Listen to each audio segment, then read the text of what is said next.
안녕하세요. 저는 65살이며 딸 하나 어렵게 시집 보내고 제가 왜 그랬을지 땅을 치며 그때의 일을 후회하고 있습니다. 현재 저희 딸은 32살입니다. 항상 제 옆에 있었던 딸을 시집 보내고 그 빈자리가 어찌나 크던지 아침에 눈 뜨면 조용한 집안이 적응이 되지 않았었죠. 결혼시킬 생각은 없었습니다. 그런데 남편이 저에게 한마디 하면서 2년 전 사건은 시작이 되었어요. 나이도 많이 찼는데 결혼시키지 그래. 30살이면 늦은 거야. 그리고 정혜가 뭐 어때서? 머리가 좀 모자라지만 몸은 멀쩡하잖아. 그럼 된 거지. 선자리 봐주면 줄 서서 데려가려고 할걸? 말만 안 하면 이쁘잖아.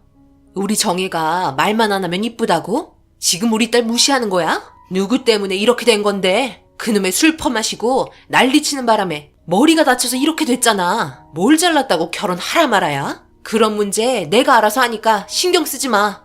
어이없게도 남편은 계속해서 결혼을 부추겼고 저는 계속해서 싫다고 말했습니다. 정혜가 어렸을 때 남편의 실수로 머리를 다치면서 언어장애가 오고 말았어요. 그때 정말 피눈물 흘렸죠.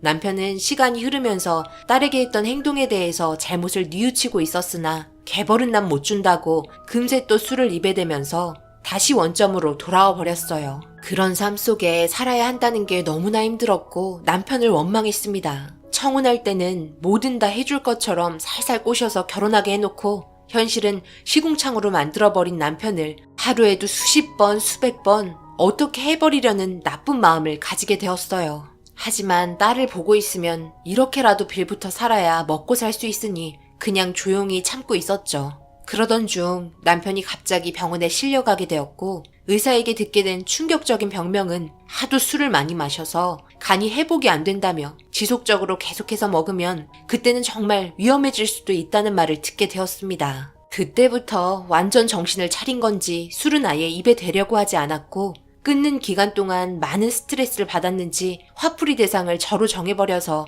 갖은 수모는 다 당하게 되었어요. 딸은 말만 어눌했지 생각하는 건 정상이었기 때문에 남편의 나쁜 행동에 대해서 치를 떨 정도로 엄청 싫어했습니다. 그렇게 딸이 화를 내며 남편의 잘못된 행동을 지적했고 시간이 지나면서 언제 다시 술을 입에 댈지 모른다는 긴장 속에 살아온 지 거의 25년 정도 흐른 것 같아요. 그렇게 딸의 나이도 30살이 된 거죠. 남편은 계속해서 저희 딸과 결혼하고 싶은 총각이 있다고 한번 만나보게 기회라도 주면 안 되냐며 계속해서 저를 설득시켰고 결국에는 선자리가 주선이 되었어요. 그렇게 자리에 나가보니 이건 뭐 상견례인 줄 알았네요. 분명 선자리인데 양가 집안 다 나와서 자리에 앉아 있었고 어차피 빠른 게 좋은 거 아니냐며 뭣도 안 보고 급하게 결혼시키려 하는 모습에 많이 불편했는데 남편은 일단 앉아서 대화나 좀 하자고 음식 주문을 했습니다. 제가 심각한 얼굴을 하고 있으니 서로 눈치를 살피면서 조용한 분위기 속에 남편이 먼저 입을 열었고 서로에 대해서 이것저것 물어보는 도중 알게 된 게 남편과 선자리에 나온 사람들은 안면이 어느 정도 있었어요. 워낙 한 동네에 오래 살다 보니 돌아다니기 좋아하는 남편은 주변 사람들과 친분이 많이 있었죠. 그렇게 대화를 하며 분위기 좋게 이끌어가려는 노력에 일단 마음을 열고 정혜와 결혼하려는 남자에 대해서 이것저것 궁금한 거를 물어보기 시작했고 그렇게 알게 된 건 농사일을 하며 10,000평 정도의 땅을 보유하고 있다고 저희 딸 먹고 사는데 전혀 지장 없고 물 한 방울 손에 안 묻히고 잘 살게 해주겠다며 자신의 재산을 최대한 어필을 했습니다. 그래서 물어봤죠. 왜 우리 딸이랑 결혼을 해야 하는지. 그래서 이유가 뭔데요? 우리 딸은 몸에 장애가 좀 있어서 말도 어눌한데 그 정도 땅과 먹고 살기 충분하면 더 좋은 여자 만날 수도 있는 거 아니에요? 왜 우리 딸이랑 결혼해야 하는 건지 구체적인 말을 듣고 싶은데요. 솔직하게 말씀드릴게요. 어머님께서는 잘 모르시겠지만 저는 몇 번 정희 씨 얼굴 본 적은 있어요. 인사 나눈 적은 없어도 멀리에서 지켜보고 있었죠. 그래서 어느 정도 마음에 둔 상태였고 저희 아버지와 아버님께서 또 친분이 있으셔서 제 마음을 고백하게 되었어요. 결혼하고 싶다고요. 제 나이가 좀 많아서 못마땅하시겠지만 외국인이랑 결혼하고 싶지는 않아요. 그래도 한국 사람과 결혼하고 싶고 제가 마음에 두고 있는 분과 평생을 함께하고 싶습니다. 그러니 제발 결혼 허락해 주세요. 그건 어디까지나 그쪽 생각인 거죠. 저희 딸도 남자 보는 눈 다 있고 의사를 물어봐야 하지 않겠어요? 오늘은 인사차 온 거니 나중에 따로 연락드리기로 할 테니까 이만 자리에서 일어났으면 좋겠네요. 저는 용건만 간단히 하고 준비된 음식도 먹지 않은 채 일단 자리에서 일어났습니다. 정말 어이없었죠. 벌써 결혼식까지 준비를 다 끝낸 사람들처럼 행동했었으니까요.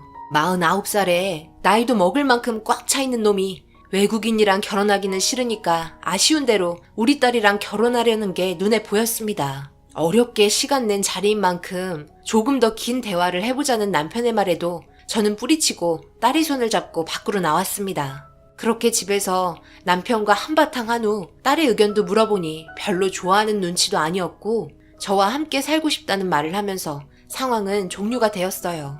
그런데 그놈이 저 몰래 정혜에게 접근을 하면서 좋은 이미지를 심어주려고 계속해서 노력했고 결국 정혜의 입에서 결혼하겠다는 말을 듣게 되었네요. 절대적으로 말렸죠. 뭐가 아쉬워서 네가 결혼을 하냐. 굳이 그렇게 하지 않아도 지금 행복하게 살고 있으니까 고생하지 말라고 길게 대화했지만 서로 사랑에 빠지면 누구의 말도 귀에 들어오지 않잖아요. 얼마나 저희 딸을 구워 삶았으면 결혼하겠다는 말까지 나온 건지 환장할 노릇이었습니다. 그래서 몰래 미행하며 따라다녀 본 적도 몇 번 있었어요. 그런데 제가 생각했던 거와는 다르게 저희 딸에게 너무나 잘해줬고 누가 봐도 서로 사랑하고 있다는 걸 느낄 수 있었습니다. 그렇게 몇 번 몰래 지켜본 후 결국 둘은 결혼을 하게 되었고 제 손을 떠나버렸네요. 그런데 신혼여행 다녀온 후 한 번 얼굴 보고 1년간 얼굴을 볼 수 없었어요. 전화는 가끔 했으나 시골 일이 바쁘다 보니 도와주고 있다면서 명절날에도 얼굴을 볼 수 없었네요. 첫 명절이라 저도 기대 많이 했는데 인사드리러 갈 데가 워낙 많다면서 다음 해에 집에 꼭 가겠다며 약속했는데 엄마의 촉 있잖아요. 왠지 불안해서 사돈댁에 방문하려 했지만 괜히 우리 딸 미운 털 박힐까봐 그것조차 망설이게 되었고 남편과 사돈 어르신이 친분이 있으니 잠시 들려서 정희 상태도 좀 보고 오라고 물어보니 한번 다녀온 적 있다며 아주 잘 지내고 있으니 걱정 말라고 저를 안심시켜 주었습니다. 전화도 자주 못했어요. 결혼하고 새 살림 차렸는데 계속해서 전화하면 눈에 가시처럼 될까봐 항상 조심했죠. 그렇게 얼굴 한번 못 보고 전화통화로만 대화하며 딸의 밝은 목소리를 들으면서 불안한 마음 쓸어내리고 있는데 대화가 끝나고 전화를 끊으려 하는데 멀리에서 들려오는 사돈의 날카로운 목소리가 수화기에 꽂혔고 순간 등에서 닭살이 돋아 문제가 있을 것 같다는 느낌이 들었어요.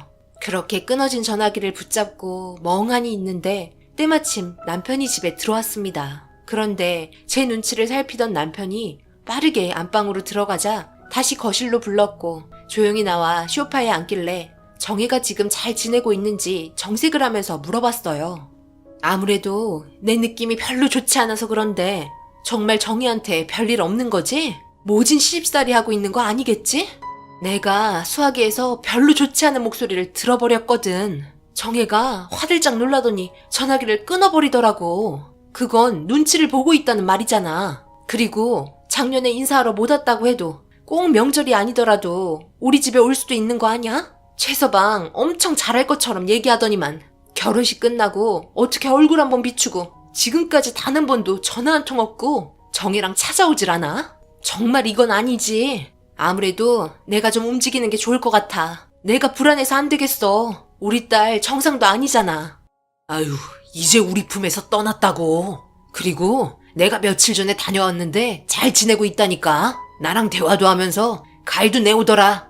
채서방이랑 아주 깨가 쏟아질 정도로 잘 지내고 있어. 한 가지 문제가 좀 생기긴 했지만 우리 딸이 임신이 안 돼. 그래서 좀 걱정이야. 임신이 안 된다고? 결혼한 지 얼마나 됐다고 벌써부터 해타령이래? 그럼 검사 좀 받아봐야 하는 거 아니야? 그걸 왜 나한테 이제 얘기하는 건데? 아이 계획이 있으면 그런 건 나도 알고 있어야 하잖아. 그때는 채서방 나이도 있어서 아기 계획 없다고 말해놓고 갑자기 말이 바뀐 이유는 또 뭐야?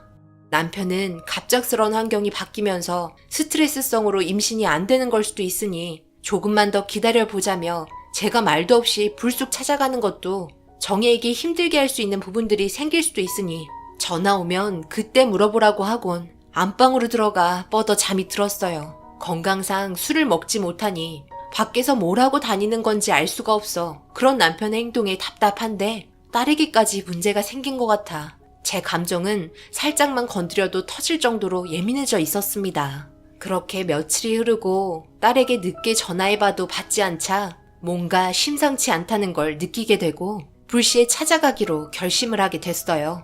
그렇게 며칠간 철저하게 준비한 후 머릿속에서 해야 될 말을 정리하면서 사돈댁으로 걸어가고 있는데 멀리 정자에서 웃고 떠들며 술판을 벌이고 있는 게 보였습니다. 멀리에서만 봐도 누군지 알 수 있을 정도로 큰 소리로 웃는 사돈의 모습에 발걸음이 빨라지기 시작하는데 정자 뒤에서 리어카를 끌고 가는 한 여성이 눈에 띄었고 그 모습을 인상을 찌푸리면서 뚫어지게 쳐다보니 리어카를 끌면서 주변에 떨어진 폐지를 줍고 있는 딸의 모습을 보게 되었네요.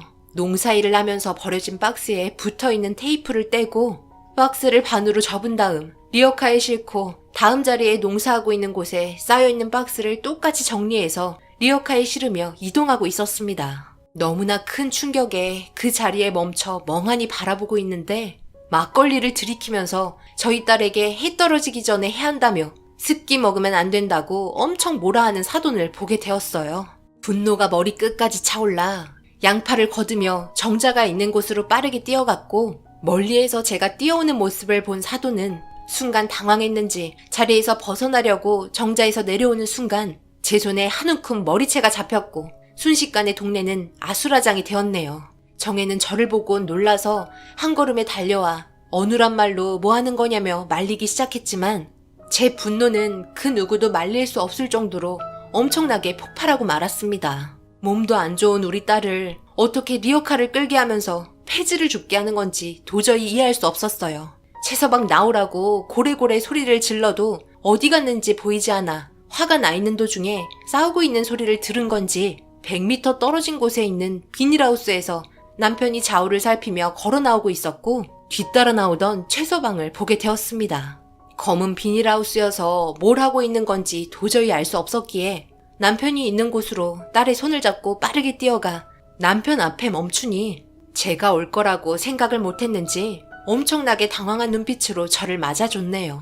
검은 비닐하우스에서 도대체 뭘 하고 있길래 우리 딸이 리어카를 끌며 폐지를 줍고 있는데도 그냥 방치하고 있는 건지 이해할 수 없어 남편을 밀치고 하우스 안으로 들어갔습니다. 그런데 하우스 안에 펼쳐진 광경은 정말 엄청난 충격을 안겨주었고 곧바로 남편 얼굴에 손이 올라가게 되었어요.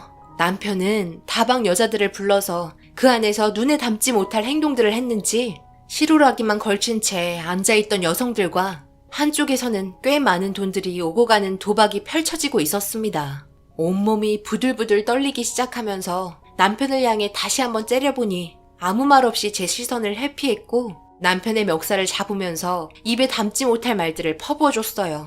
그리곤 바로 경찰에 전화해 현재의 위치를 알려준 다음 불법적인 일들을 하고 있는 상황을 전달했고 최서방의 거기를 사정없이 발로 걷어차 버렸습니다. 정혜는 몸에서 땀이 비오듯 쏟아지고 있는데 자기는 에어컨까지 설치해서 시원한 비닐하우스 안에 들어가 즐길 거 다 즐기며 놀면서 정혜에게 임신이 안 된다며 뭐라고 했을 생각하니 억장이 무너져 결국 오열하고 말았네요. 그렇게 딸의 손을 잡고 이혼 소송 절차를 밟겠다며 절대 용서해주지 않을 거라고 못 박은 뒤 정혜와 함께 집으로 돌아왔어요. 집에 들어오자마자 정혜는 저를 안아주면서 그동안 집에 오고 싶었다고 다시는 자기와 헤어지지 말아달라며 애원하기 시작했습니다. 얼마나 힘들었으면 딸의 입에서 그런 말까지 나온 건지 하늘이 무너질 정도로 가슴이 아팠네요. 그리고 뒤이어 들어온 남편은 저에게 화를 내며 연락 한 통 없이 움직였다고 난리를 치면서 정혜를 째려보고 있길래 그렇게 쳐다보지 말라고 남편과 한바탕 싸우는 도중에 부모로서 어떻게 모른 척하면서 그럴 수 있냐고 물어보니 남편은 저 몰래 도박으로 꽤나 많은 돈을 잃었던 상태였고 회복하기 위해 최서방에게도 큰 돈을 빌리면서 상황은 점점 악화되어 가고 있었습니다. 하늘이 무너지고 짐승도 제 새끼 보호할 줄 아는데 술을 안 먹으니 다른 쪽으로 풀고 있던 짐승만도 못한 남편과 이제 더 이상 함께 살 이유가 없어서 싸울 때 항상 내밀던 이혼 서류를 접수하면서 재산 분할한 후 그동안의 결혼 생활 마침표를 찍었습니다. 그리고 경찰서에 신고한 사돈댁은 불법적인 일이 제가 하우스에서 본 일들 외에 땅들마저 정상적인 경로로 재산이 잡힌 게 아닌 돈을 빌려주면서 담보로 받은 것들이었습니다. 빌려준 돈보다 터무니없이 많은 것들을 주민들에게 뜯어온 게 밝혀지면서 그동안 버려들였던 모든 것들 전부 압류되고 말았네요.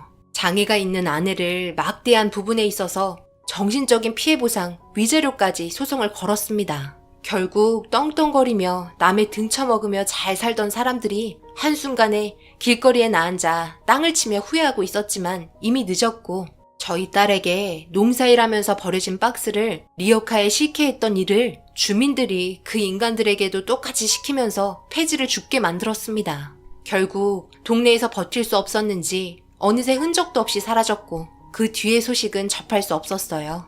그 이후 지금 딸과 둘이 살고 있지만 그때 받은 정신적인 문제로 가끔 안 좋은 꿈을 꾸는 것 같습니다. 빨리 얘기하면 좋았을 텐데 그저 제가 걱정할까봐 제 눈에서 눈물이 흐르는 모습을 보고 싶지 않아 그동안 꾹꾹 눌러 참아왔다며 너무나 가슴 아픈 말을 했습니다. 앞으로 딸과 함께 절대 떨어지지 않고 평생을 함께 하려 합니다.